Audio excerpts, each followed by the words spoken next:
കൃഷ്ണപുരം ഗ്രാമപഞ്ചായത്തിലെ വള്ളുകപ്പള്ളി പൂവടിയിൽമുക്ക് വളകാപ്പിൽ ക്ഷേത്രം റോഡ് ഉദ്ഘാടനം ചെയ്തു. 35 ലക്ഷം രൂപ വിനിയോഗിച്ചായിരുന്നു നിർമ്മാണം. യു പ്രതിഭ എംഎൽഎയുടെ ആസ്തി വികസന ഫണ്ടാണ് നിർമ്മാണത്തിനായി വിനിയോഗിച്ചത്. കൃഷ്ണപുരം ഗ്രാമപഞ്ചായത്ത് വാർഡ് 3-ലെ വള്ളുകപ്പള്ളി പൂവടിയിൽമുക്ക് വളകാപ്പിൽ ക്ഷേത്രം റോഡാണ് ഉദ്ഘാടനം ചെയ്തത്. യു പ്രതിഭ എംഎൽഎയുടെ മണ്ഡല ആസ്തി വികസന ഫണ്ടിൽ നിന്നും 35 ലക്ഷം രൂപ വിനിയോഗിച്ചാണ് റോഡ് നിർമ്മിച്ചത്. നിർമ്മാണോദ്ഘാടനം എംഎൽഎ യു പ്രതിഭ നിർവഹിച്ചു. എല്ലാ പ്രവർത്തനങ്ങളും അവിടെ തീർത്തു കഴിഞ്ഞിട്ടുണ്ട്. ചിറക്കൽക്കുറ്റി മുന്നിനാട്ടുമുക്ക് റോഡ് 40 ലക്ഷം, അതും ഇതുപോലെ തന്നെയാണ്. അതൊരു പക്ഷേ മുൻ പ്രസിഡന്റിന് കൃത്യമായിട്ട് അറിയാം, നമ്മൾ സംസാരിച്ചിട്ടുള്ളതാണ്.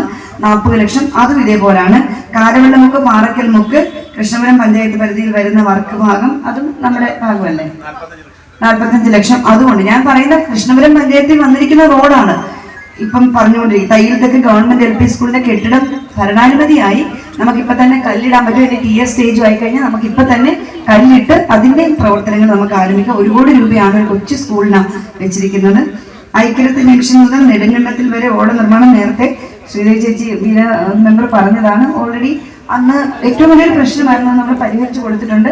അതിപ്പോ ശ്രീദേവി ചേച്ചിയുടെ വാർഡില് അത് വരുന്നത് ഓൾറെഡി ചെയ്തിട്ടുണ്ട്. ഇനിയും അതിന്റെ ബാക്കി കാര്യങ്ങൾ നമുക്ക് അവിടെ ചെയ്യാൻ പറ്റും.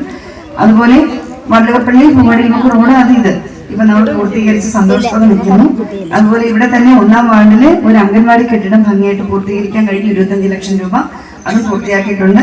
മുട്ടത്തുമുക്ക് ഇടയോളിക്കാവ് ക്ഷേത്രം റോഡും അതും കഴിഞ്ഞു, തുടങ്ങും. അത് നമുക്ക് അതും പെട്ടെന്ന് ചെയ്യാമല്ലോ. ഒന്ന് പുറകെ നിൽക്കണേ. 28 ലക്ഷം രൂപ ഇതെല്ലാം ഈ പഞ്ചായത്തിലേക്ക് വെച്ചതാണ്. കൃഷ്ണപുരം ഗ്രാമപഞ്ചായത്ത് പ്രസിഡന്റ് ജെസ്സി കോശി അധ്യക്ഷത വഹിച്ചു. Executive engineer Rijo Mathew report അവതരിപ്പിച്ചു.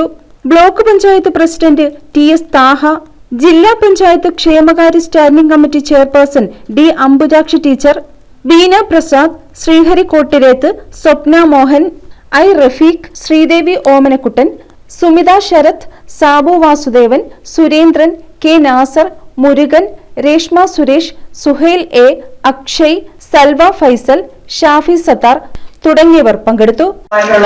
ഒരു ദിവസമാണ് എന്നെ സംബന്ധിച്ചിടത്തോളം. എനിക്ക് തോന്നുന്നു ഇതേപോലൊരു യോഗത്തിൽ അവസാനിച്ച് പുതിയ ഭരണസമിതി വന്നതിന് ശേഷമുള്ള MLA ആയിട്ട് ഉള്ള അടുത്ത യോഗമാണ്. കാരണം ഇങ്ങനൊരു യോഗം നമ്മള് കഴിഞ്ഞ ടൈമില് ഞാൻ എല്ലാവരോടും യാത്ര പറഞ്ഞു പോകാൻ വേണ്ടിയിട്ട് ഒരു വലിയ യോഗം നമ്മുടെ വാർഡിൽ നമ്മൾ വിളിച്ചു കൂട്ടി. അന്ന് എനിക്ക് തോന്നുന്നു MLA ആണ് എനിക്ക് യാത്രയയപ്പ് നൽകാൻ വേണ്ടിയിട്ടും നമ്മുടെ വാർഡിലെ എന്റെ കൂടെ പ്രവർത്തിച്ച എല്ലാവർക്കും പലകമൊക്കെ കൊടുത്ത് നമ്മൾ യാത്ര പറഞ്ഞ് ഇറങ്ങിയതാണ്. അപ്പൊ അതിനുശേഷമാണ് നമ്മുടെ വാർഡിൽ വീണ്ടും വനിതാ വാർഡ് വരുന്നതും വീണ്ടും ഒരു തെരഞ്ഞെടുപ്പിനെ അഭിമുഖീകരിച്ചുകൊണ്ട് വന്ന് ഈ വാർഡിനെ പ്രതിനിധീകരിച്ച് ഞാൻ വരുന്നത്. അപ്പോ അതെല്ലാം കഴിഞ്ഞിട്ട് ഇപ്പോ എനിക്ക് തോന്നുന്നു നമ്മുടെ ഇടതുപക്ഷ ഗവൺമെന്റിന്റെ ഏതാണ്ട് അവസാന കാലഘട്ടമാണ്. നമുക്ക് വരാൻ പോകുന്ന നിയമസഭാ തെരഞ്ഞെടുപ്പിന് മുൻപായിട്ട് നമ്മുടെ MLAക്ക് നമ്മുടെ വാർഡിൽ പങ്കെടുക്കാൻ പറ്റുന്ന ഒരു യോഗം കൂടിയാണ് ഇത്.